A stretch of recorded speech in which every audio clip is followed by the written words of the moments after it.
Okay, so I have been saying from the very beginning of the unit to not use the number on the periodic table as your mass number because it's not the mass number, it's the average atomic mass. So today we're actually going to be learning how to calculate average atomic mass. So we're going to start with a conversation about how these things are different. So first of all, mass number is the number of protons plus the number of neutrons. Now, since you can't have a half of a proton or a half of a neutron, this is always going to be a whole number.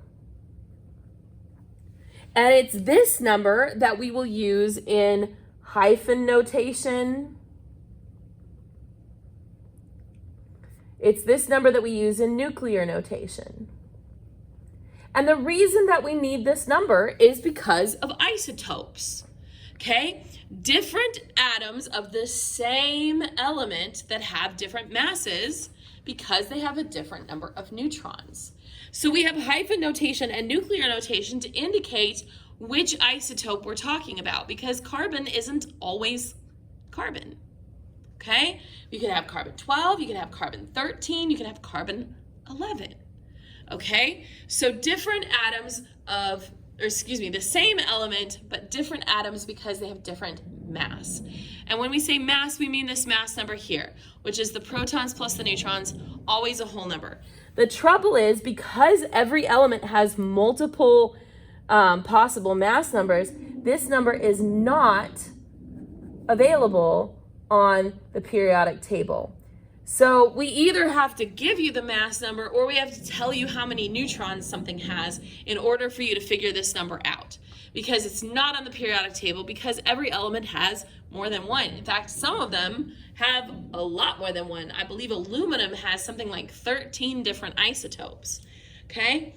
So we can't put the mass number on the periodic table because there are too many of them. The average atomic mass is a weighted average based on two things: the mass of the isotope,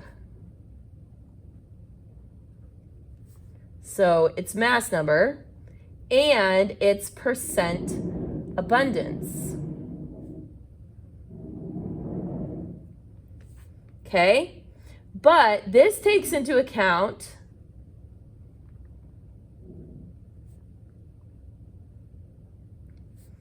all the isotopes.